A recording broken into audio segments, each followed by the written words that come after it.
Chapter 10, The Marauder's Map.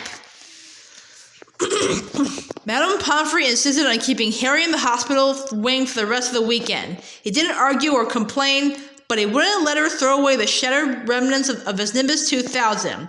He knew he was being stupid, knew that the Nimbus was beyond repair, but Harry couldn't help it. He felt as though he lost one of his best friends. He had a stream of visitors, all intent on cheering him up. Hagrid sent him a bunch of earwiggy flowers that looked like yellow cabbages, and Ginny Weasley, blushing furiously, turned up with a get-well card she had made herself, which sang shrilly unless Harry kept it shut under his bowl of fruit. The Gryffindor team visited again on Sunday morning, this time accompanied by Wood, who told Harry, in a hollow, dead sort of voice, that he didn't blame him in the slightest. Ron and Hermione left Harry's bedside only at night, but nothing anyone said or did could make Harry feel any better because they knew only half of what was troubling him. He hadn't told anyone about the Grim, not even Ron and Hermione, because he knew Ron would panic and Hermione would scoff. The fact remained, however, that it had now appeared twice, and both appearances had been followed by near-fatal accidents. The first time, he had nearly been run over by the night bus. The second, fallen 50 feet from his broomstick. Was the Grim going to haunt him until he actually died? Was he going to spend the rest of his life looking over his shoulder for the beast? And then, there were the Dementors. Harry felt sick and humiliated every time he thought of them. Everyone said the Dementors were horrible, but no one else collapsed every time they went near one. No one else heard echoes in their head of their dying parents, because Harry knew who that screaming voice belonged to now. He had heard her words, heard them over and over again during the night hours in the hospital wing while he lay awake, staring at the strips of moonlight on the ceiling. When the Dementors approached him, he heard the last moments of his mother's life, her attempts to protect him, Harry, from Lord Voldemort, and Voldemort's laughter before he murdered her. Harry dozed fitfully, sinking into dreams full of clammy, rotted hands and petrified pleading, jerking awake to dwell again on his mother's voice. It was a relief to return to the noise and bustle of the main school on Monday, where he was forced to think about other things, even if he had to endure Draco Malfoy's taunting. Malfoy was almost beside himself with glee at Gryffindor's defeat. He had finally taken off his bandages and celebrated having the full use of both arms again by doing spirited imitations of Harry falling off his broom. Malfoy spent much of the next potions class doing Dementor imitations across the dungeon. Ron finally cracked and flung a large, slippery crocodile heart at Malfoy, which hit him in the face and caused Snape to take 50 points from Gryffindor. If Snape's teaching defense against the dark arts again, I'm skiving off, said Ron as they headed toward Lupin's classroom after lunch. Check who's in there, Hermione. Hermione peeked around the classroom door. It's okay. Professor Lupin was back at work. It certainly looked as though he had been ill. His old robes were hanging more loosely on him, and there were dark shadows beneath his eyes. Nevertheless, he smiled at the class as they took their seats, and they burst at once into an explosion of complaints about Snape's behavior while Lupin had been ill. It's not fair. He was only filling in. Why should he give us homework? We don't know anything about werewolves. 2 rolls of parchment. Did you tell Professor Snape we haven't covered them yet? Lupin asked, frowning slightly. The babble broke out again. Yes, but I said we were really behind. He wouldn't listen. 2 rolls of parchment. Professor Lupin smiled at the look of indignation on every face. Don't worry. I'll speak to Professor Snape. You don't have to do the essay. Oh no, said Hermione, looking very disappointed. I've already finished it. They had a very enjoyable lesson. Professor Lupin had brought along a glass box containing a hinky-punk, a little one-legged creature who looked as though he were made of wisps of smoke, rather frail and harmless looking. Lures travelers into bogs, said Professor Lupin as they took notes. You notice the lantern dangling from his hand, hops ahead, people follow the light. Then, the hinky-punk made a horrible squelching noise against the glass. When the bell rang, everyone gathered up their things and headed for the door, Harry among them, but... Wait a moment, Harry, Lupin called. I'd like a word. Harry doubled back and watched Professor Lupin covering the Hinky-Punk's box with a cloth. I heard about the match, said Lupin, turning back to his desk and starting to pile books into his briefcase, and I'm sorry about your broomstick. Is there any chance of fixing it? No, said Harry. The tree smashed it to bits. Lupin sighed. They planted the Whomping Willow the same year that I arrived at Hogwarts. People used to play a game trying to get near enough to touch the trunk. In the end, a boy called Davy Gudgeon nearly lost an eye, and we were forbidden to go near it. No broomstick would have a chance. Did you hear about the Dementors too? Said Harry with difficulty. Lupin looked at him quickly. Yes, I did. I don't think any of us have seen Professor Dumbledore that angry. We have been growing restless for some time, furious at his refusal to let them inside the grounds. I suppose they were the reason you fell? Yes, said Harry. He hesitated, and then the question he had to ask burst from him before he could stop himself. Why? Why do they affect me like that? Am I just... It has nothing to do with weakness, said Professor Lupin sharply, as though he had read Harry's mind. But Dementors affect you worse than the others because there are horrors in your past that the others don't have. A ray of wintry sunlight fell across the classroom, illuminating Lupin's gray hairs and the lines on his young face. Dementors are among the foulest creatures that walk this earth. They infest the darkest, filthiest places. They glory in decay and despair. They drain peace, hope, and happiness out of the air around them. Even muggles feel their presence, but they can't see them. Get too near a Dementor and every good feeling, every happy memory will be sucked out of you. If it can, the Dementor will feed on you long enough to reduce you to something like itself, soulless and evil. You'll be left with nothing but the worst experiences of your life. And the worst that happened to you, Harry, is enough to make anyone fall off their broom. You have nothing to feel ashamed of. When they get near me... Harry stared at Lupin's desk, his throat tight. I could hear Voldemort murdering my mom. Lupin made a sudden motion with his arm as though to grip Harry's shoulder, but thought better of it. There was a moment's silence then. Why did they have to come to the match? Said Harry bitterly. They're getting hungry, said Lupin coolly, shutting his briefcase with a snap. Dumbledore won't let them into the school, so their supply of human prey has dried up. I don't think they could resist a large crowd around the Quidditch field. All that excitement, emotions running high, it was their idea of a feast. Azkaban must be terrible, Harry muttered. Lupin nodded grimly.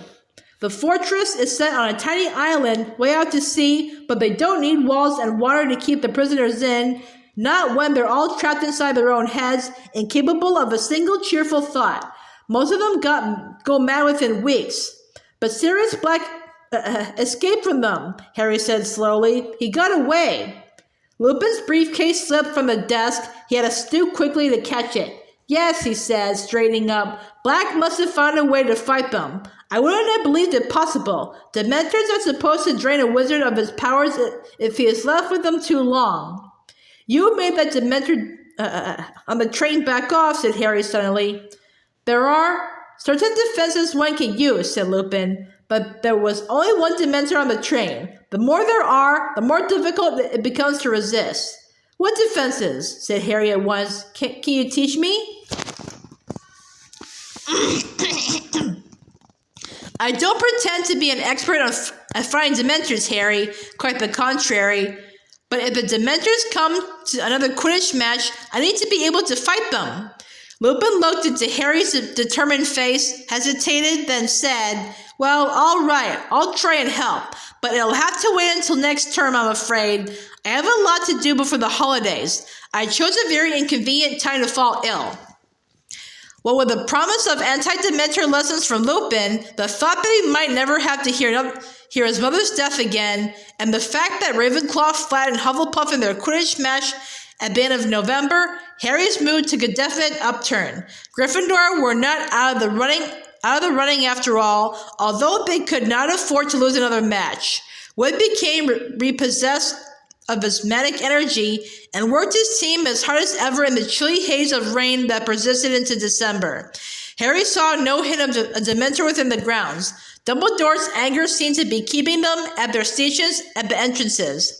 2 weeks before the end of the term, the sky lightened suddenly to a dazzling opaline white, and the muddy grounds were revealed one morning covered in glittering frost. Inside the castle,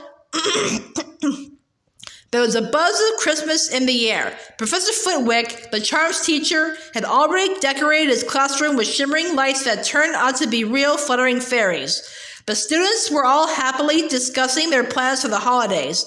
Both Ron and Hermione had decided to remain at Hogwarts, and though Ron said it was because he couldn't stand 2 weeks with Percy, and Hermione insisted she needed to use the library, Harry wasn't fooled. They were doing it to keep him company, and he was very grateful. To everyone's delight, except Harry's, there was to be another Hogsmeade trip on the very last weekend of the term. "We could do all our Christmas shopping there," said Hermione. "Mum and Dad would really love those tooth-flossing string mints from Honeydukes." Resigned to the fact that he would be the only third year staying behind again, Harry borrowed a copy of Which Broomstick from Wood and decided to spend the day reading up on the different makes. He had been riding one of the school brooms at team practice, an ancient shooting star, which was very slow and jerky. He definitely needed a new broom of his own.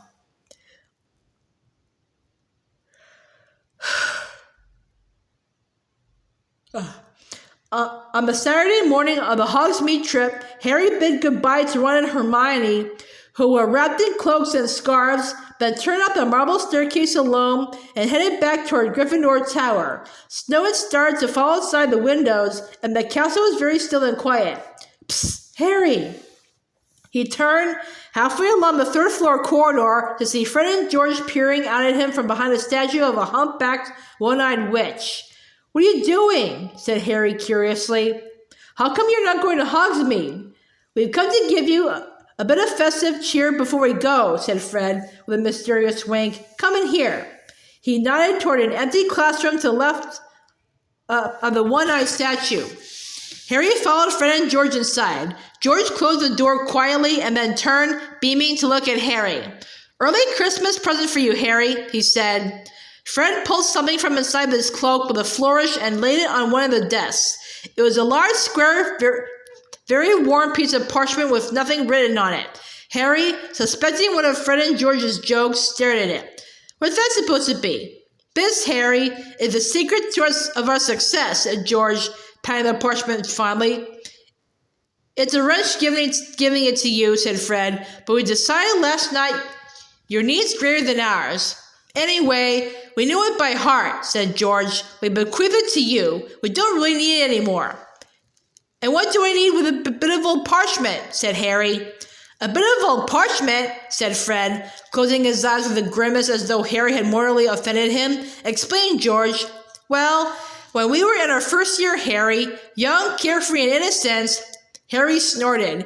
He doubted whether Fred and George had ever been innocent. "Well, more innocent than we are now, we got into a spot of bother with Filch.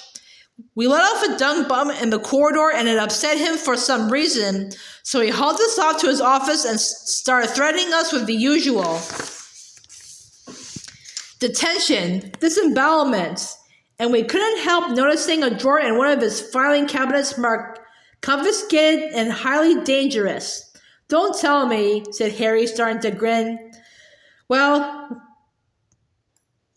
what you've done," said Fred. "George caused a diversion by dropping another dung bomb. I whipped the drawer open and grabbed this." "It's not as bad as it sounds, you know," said George. "We don't reckon Filch ever found out how to work it. He probably suspected what it was, though, or he wouldn't have confiscated it." "And you know how to work it?" "Oh, yeah," said Fred, smirking. "This little beauty's taught us more than all the teachers in the school." "You're winding me up," said Harry, looking at the ragged old bit of parchment. "Oh, are we?" said George. He took out his wand, touched the parchment lightly, and said, "I solemnly swear that I am up to no good." And at once, thin ink lines began to spread like a spider's web from the point that George's wand had touched. They joined each other, they crisscrossed, they fed into every corner of the parchment. Then words began to blossom across the top, great curly green words that proclaim, messengers, moony, wormtail, pathfoot, and prongs, purveyors of aids to magical mischief makers are proud to present the Marauder's map. It was a map showing every detail of the Hogwarts castle and grounds, but the truly remarkable thing were the tiny ink dots moving around it, each labeled with a name in minuscule writing. Astounded, Harry bent over it. A labeled dot in the top left corner showed that Professor Dumbledore was pacing his study. The caretaker's cat, Mrs. Norris, was prowling the second floor, and Pete the poltergeist was currently buzzing around the trophy room. And as Harry's eyes traveled up and down the familiar corridors, he noticed something else. This map showed a set of passages he had never entered, and many of them seemed to lead right into Hogsmeade, said Fred, tracing one of them with his finger. There are 7 in all. Now, Filch knows about these 4. He pointed them out, but we're sure we're the only ones who know about these. Don't bother with the one behind the mirror on the 4th floor. We used it until last winter, but it's caved in, completely blocked. And we don't reckon anyone's ever used this one because the Whomping Willow's planted right over the entrance. But this one here, this one leads right into the cellar of Honeydukes. We've used it loads of times. And as you might have noticed, the entrance is right outside this room through that one-eyed old crone's hump. Moony, wormtail, pathfoot, and prong, sighed George, patting the heading of the map. We owe them so much. Noble men working tirelessly to help a new generation of lawbreakers, said Fred solemnly. Right, said George briskly. Don't forget to wipe it after you've used it, or anyone can read it, Fred said warningly.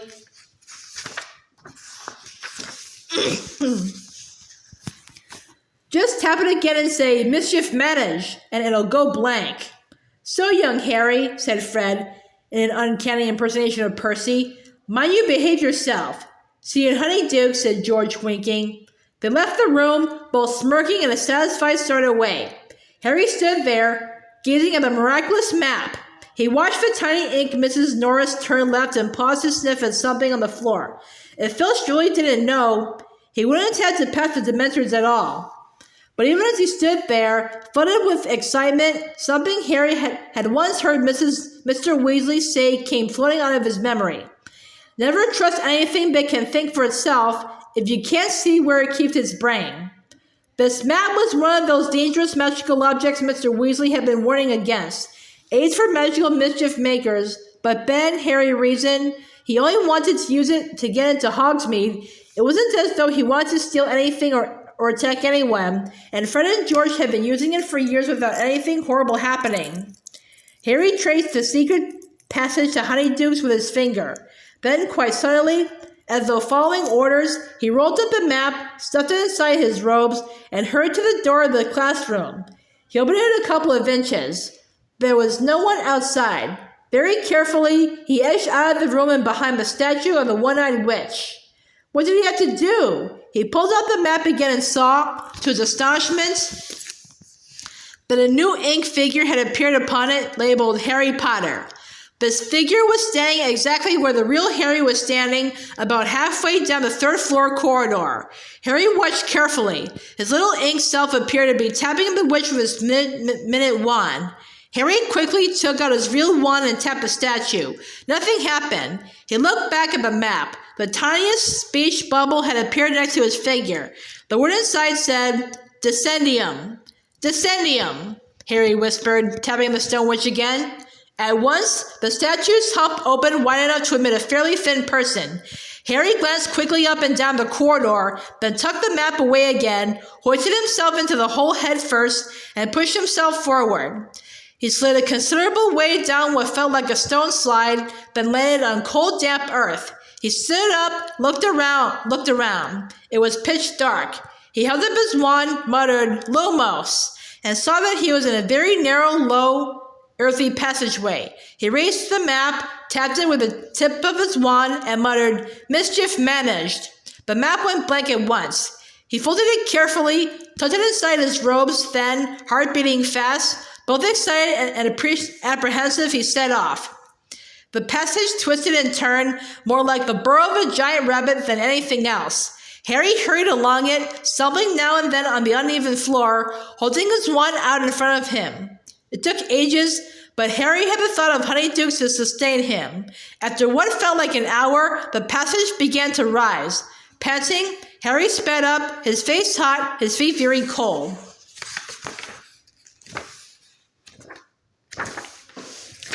Ten minutes later, he came to the foot of some worn stone steps, which rose out of sight above him. Careful not to make any noise, Harry began to climb. 100 steps, 200 steps. He lost count as he climbed, watching his feet. Then, without warning, his head hit something hard.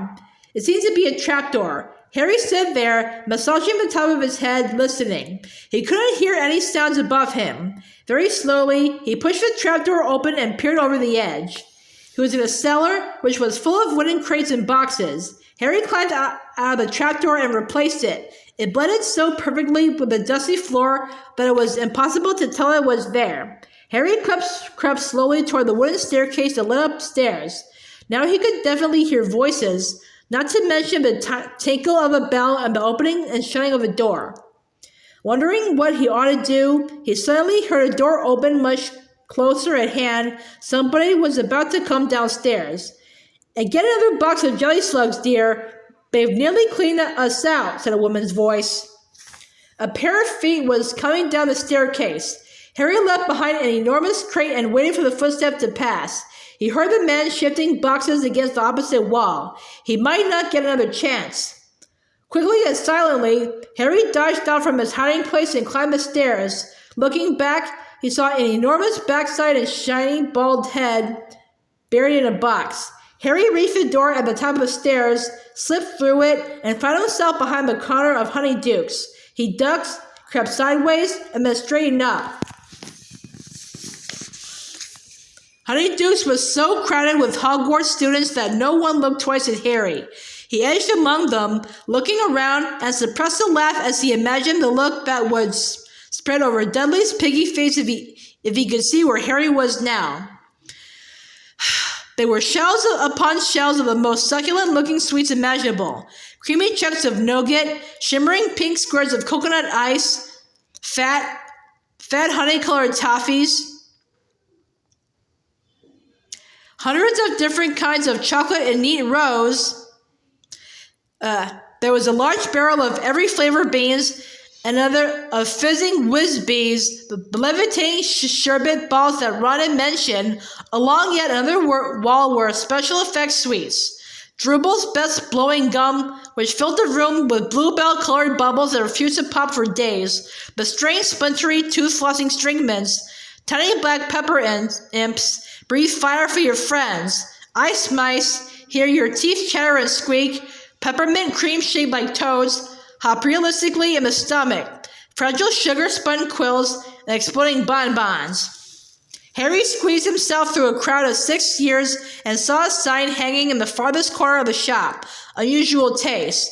Ron and Hermione were standing underneath it, examining a tray of blood-flavored lollipops. Harry sneaked up behind them. No, Harry won't want one of those. They're for vampires, I expect," Hermione was saying. "How about bees?" said Ron, shoving a jar of cockroach clusters under Hermione's nose. "Definitely not," said Harry. Ron nearly dropped the jar. "Harry!" squealed Hermione. "What are you doing here? How did you—" "Wow," said Ron, looking very impressed. You've learned to apparate." "Course I haven't," said Harry. He dropped his voice so that none of the 6 years could hear him and told them all about the Marauder's map. "How come Fred and George never gave it to me?" said Ron, outraged. "I'm their brother." "But Harry isn't going to keep it," said Hermione, as though the idea were ludicrous. "He's going to head into Professor McGonagall, aren't you, Harry?" "No, I'm not," said Harry. "Are you mad?" said Ron, goggling at Hermione. hand in something that good? If I hand it in, I'll have to say where I got it. Filch would know Fred and George had nicked it. But what about Sirius Black? Hermione hissed. He could be using one of these the passages on that map to get into the castle. The teachers have got to know. He can't be getting in through a passage, said Harry quickly. There are 7 secret tunnels on the map, right? Fred and George reckon Filch already knows about 4 of them. And of the other 3, one of them's caved in, so no one can get through it. One of them's got the Whomping Willow Plaza over the entrance, so you can't get out of it. And the one I just came through, well, it's really hard to see the entrance to it down in the cellar, so unless he knew it was there, Harry hesitated. What if Black didn't know the passage was there?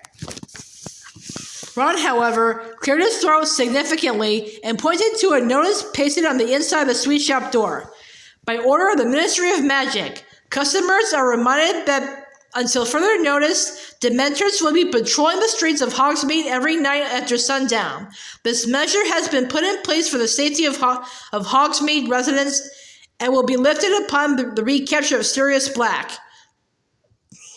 It is therefore advisable that you complete your shopping well before nightfall. Merry Christmas! See? Said Ron quietly. I like to see Black try and break into Honeydukes with Dementors swarming all over the village. Anyway, Hermione, the Honeydukes owners would hear a break-in, wouldn't they? They live over the shop. Yes, but Hermione seems to be struggling to find another problem. Look, Harry still shouldn't be coming to Hogsmeade. He hasn't got a signed form. If anyone finds out, he'll be in so much trouble. And it's not nightfall yet. What if Sirius Black turns up today? Now. He'd have a job spotting Harry in this, said Ron, nodding through the mullioned windows at the thick, swirling snow. Come on, Hermione.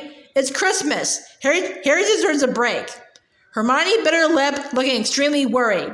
Are you going to report me? Harry asked her, grinning. Oh, of course not. But honestly, Harry...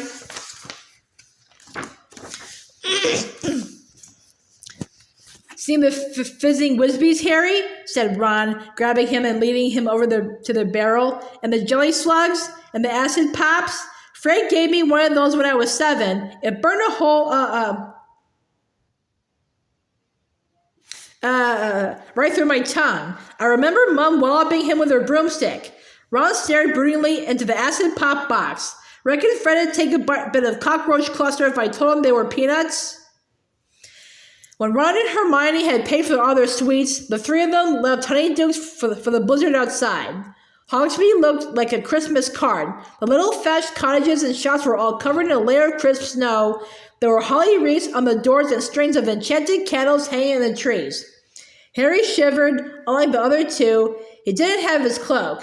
They headed up the street, heads bowed against the wind, Ron and Hermione shouting through their scarves. That's the post office. Zoggles is up there. We could go up to the Shrieking Shack. Tell you what, said Ron, his teeth chattering. Shall we go for a butterbeer and the 3 broomsticks? Harry was more than willing. The wind was fierce and his hands were freezing, so they crossed the road and in a few minutes were entering the tiny inn. It was extremely crowded, noisy, warm, and smoky. A curvy sort of woman with a pretty face was serving a bunch of rowdy warlocks up at the bar. That's Madame Rosmerta, said Ron. I'll get the drinks, shall I? He added, going slightly red.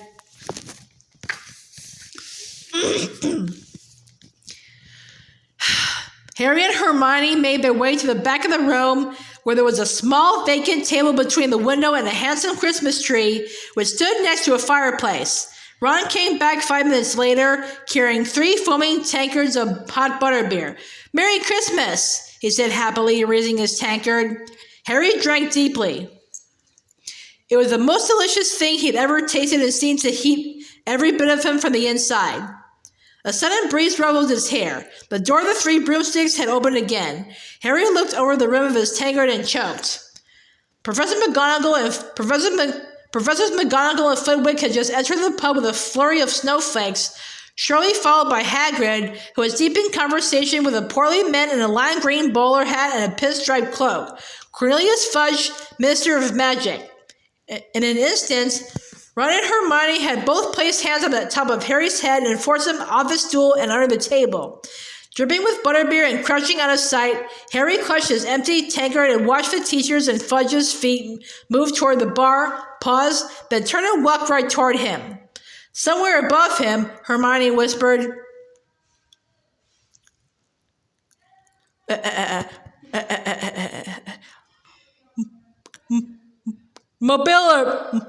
Mobiliarbus. The Christmas tree beside their table rose a few inches off the ground, drifted sideways, and landed with a soft thump right in front of their table, hiding them from view. Staring through the dense lower branches, Harry saw 4 sets of chair legs move back from the table right beside theirs, then heard the grunts and sighs of the teachers and minister as they sat down. Next, he saw another pair of feet wearing sparkly turquoise high heels and heard a woman's voice.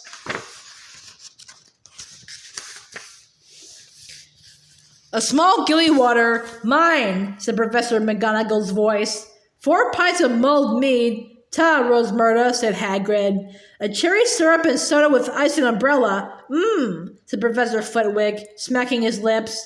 So you be the Red Currant, Minister. Thank you, Rosmerta, my dear, said Fudge's voice. Lovely to see you again, I must say. Have one yourself, won't you? Come and join us. Well, thank you very much, mister. Harry watched the glittering heels march away and back again. His heart was pounding uncomfortably in his throat. Why hadn't it occurred to him that this was the last weekend of term for the teachers, too?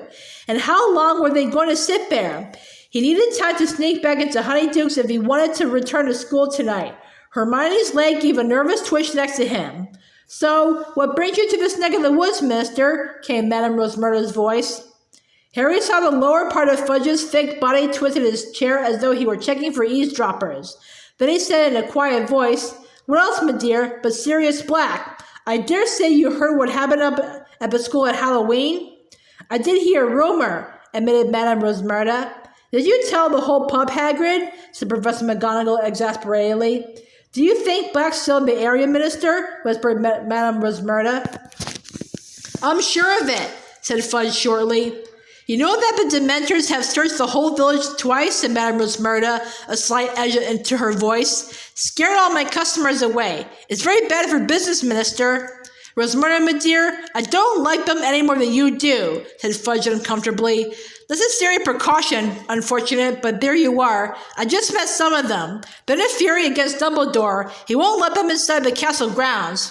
I should think not, said Professor McGonagall sharply. How are we supposed to teach with those hordes floating around? Hear, hear, squeaked tiny Professor Flitwick, whose feet were dangling a foot from the ground. All the same, demurred Fudge. They are here to protect you all from something much worse. We all know what Black's capable of. Do you know, I still have trouble believing it, said Madame Rosmerta thoughtfully. Of all the people to go over to the dark side, Sirius Black was the last I'd have thought. I mean, I remember him when he was a boy at Hogwarts. If you told me then what he was going to become, I'd have said he'd have too much mead. You don't know the half of it, Rosmerta, said Fudge gruffly. The worst he did isn't widely known. The worst? Said Madame Rosmerta, her voice alive with curiosity. Was it murdering all those poor people, you mean? I certainly do, said Fudge. I can't believe that. What could possibly be worse? You say you remember him at Hogwarts, Rosmerta, murmured Professor McGonagall. Do you remember who his best friend was? Naturally, said Madame Rosmerta with a small laugh. Never saw one without the other, did you? The number of times I had them in here. Ooh, they used to make me laugh. Quite the double act, Sirius Black and James Potter. Harry dropped his tankard with a loud clunk. Ron kicked him. Precisely, said Professor McGonagall. Black and Potter, ringleaders of their little gang. Both very bright, of course, exceptionally bright, in fact, but I don't think we've ever had such a pair of troublemakers. I don't know, chuckled Hagrid. Fred and George Weasley could give a run for their money. You'd have thought Black and Potter were brothers, chimed in Professor Flitwick. Inseparable. Of course they were, said Fudge. Potter trusted Black beyond all his other friends. Nothing changed when they left school. Black was best man when James married Lily. Then they named him godfather to Harry. Harry has no idea, of course. You can imagine how the idea would torment him. Because Black turned out to be in league with you-know-who, whispered Madame Rosmerta. Worse ever than that, my dear. Fudge dropped his voice and proceeded in a sort of low rumble. Not many people are aware that the Potters knew you-know-who was after them. Dumbledore, who was of course working tirelessly against you-know-who, had a number of useful spies. One of them tipped him off, and he alerted James and Lily at once. He advised them to go into hiding. Well, of course, you-know-who wasn't an easy person to hide from. Dumbledore told them that their best chance was the Fidelius charm. How does that work? Said Madame Rosmerta, breathless with interest. Professor Flitwick cleared his throat. An immensely complex spell, he said squeakily, involving the magical concealment of a secret inside a single living soul. The information is hidden inside the chosen person, or secret keeper, and is henceforth impossible to find, unless, of course, the secret keeper chooses to divulge it. As long as the secret keeper refuses to speak, you-know-who could search the village for Lily and James were staying for years and never find them, not even if he had his nose pressed against their sitting room window. So Black was the Potter's secret keeper? Whispered Madame Rosmerta. Naturally, said Professor McGonagall. James Potter told Dumbledore that Black would die rather than tell where they were, that Black was planning to go into hiding himself, and yet Dumbledore remained worried. I remember him offering to be the Potter's secret keeper himself. He suspected Black? Gasped Madame Rosmerta. He was sure that somebody close to the Potters had been keeping you-know-who informed of their movements, said Professor McGonagall darkly. Indeed, he had suspected for some time that someone on our side had turned traitor and was passing a lot of information to you-know-who. But James Potter insisted on using Black? He did, said Fudge heavily, and then, barely a week after the Fidelius charm had been performed,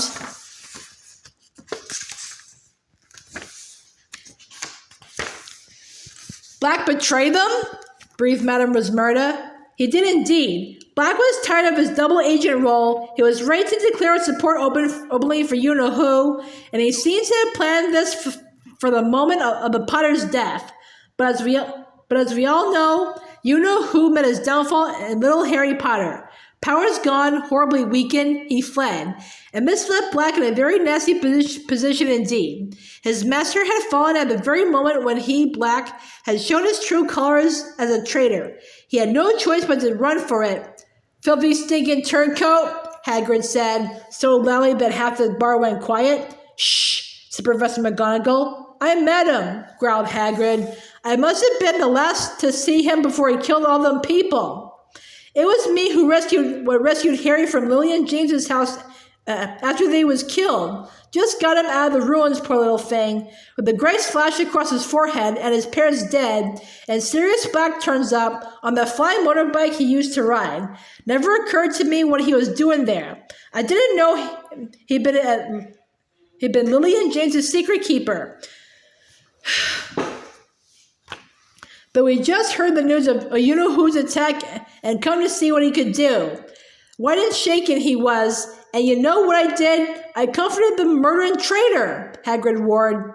Hagrid, please, said Professor McGonagall. Keep your voice down.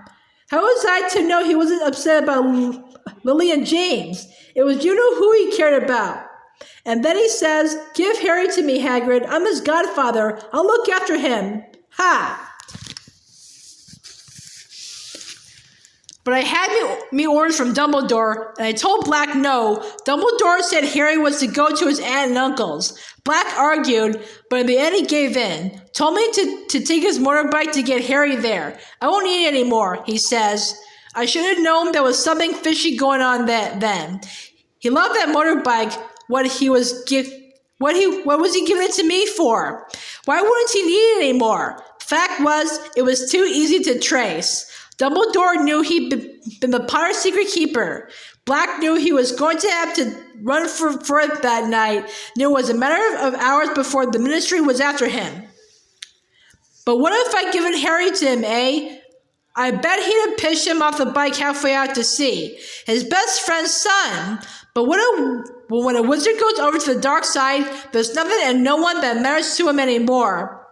A long silence followed Hagrid's story. The Madame Rosmerta said with some satisfaction, but he didn't manage to disappear, did he? The Ministry of Magic caught up with him the next day. Alas, if only we had, said Fudge bitterly. It was not we who found him. It was little Peter Pettigrew, another of the Potter's friends. Maddened by grief, no doubt, and knowing that Black had been the Potter's secret keeper, he went after Black himself. Pettigrew, that fat little boy who was always tagging around after them at Hogwarts, said Madame Rosmerta. Hero worship Black and Potter, said Professor McGonagall. Never quite in their league, talent-wise. I was often rather sharp with him. You can imagine how I regret that now. She said it as though she had a sudden head cold. There now, Minerva, said Fudge kindly. Pettigrew died of Hero's death. Eyewitnesses, Muggles, of course, we wiped their memories later. They told us how Pettigrew cornered Black. They say he was sobbing. Lily and James, Sirius, how could you? And then he went for his wand. Well, of course, Black was quicker. Blew Pettigrew to smithereens. Professor McGonagall blew her nose and said thickly, Stupid boy, foolish boy. He was always hopeless at dueling. Should have left it to the Ministry. I tell ya, if I got to Black before little Pettigrew did, I wouldn't have messed around with wands. I'd have ripped him limb from limb, Hagrid growled. You don't know what you're talking about, Hagrid, said Fudge sharply. Nobody but trained hit wizards from the magical law enforcement squad would have stood a chance against Black once he was cornered. I was junior minister in the Department of Magical Catastrophes at the time, and I was one of the first to see as Black murdered all those people. I will never forget it.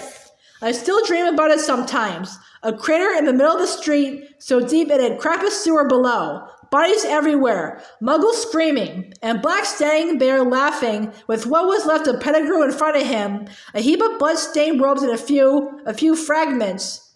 Fudge's voice stopped abruptly. There was the sound of 5 noses being blown. Well, there you have it, Rosmerta, said Fudge thickly. Black was taken away by 20 members of the Magical Law Enforcement Squad, and Pettigrew received the Order of Merlin, first class, which I think was some comfort to his poor mother. Black's been in Azkaban ever since. Madame Rosmerta let out a long sigh. Is it true he's mad, Minister?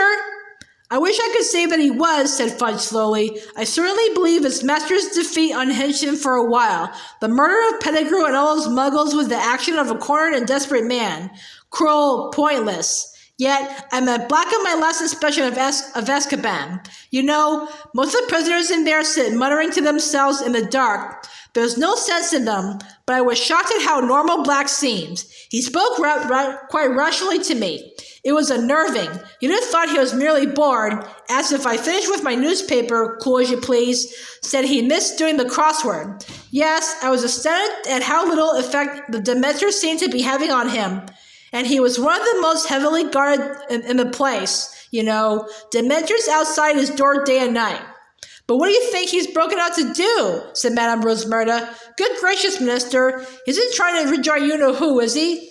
I dare say that is his eventual plan, said Fudge evasively, but we hope to catch Black long before that. I must say, you-know-who alone and friendless is one thing, but give him back his most devoted servant, and I shudder to think how quickly he'll rise again. There was a small chink of glass on wood. Someone had set down their glass. You know, Cornelius, if you're dining with the headmaster, we'd better head back up to the castle, said Professor McGonagall.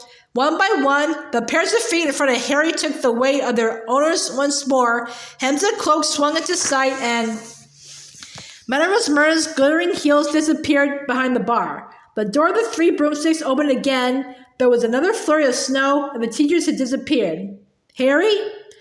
Ron's and Hermione's faces appeared under the table. They were both staring at him, lost for words.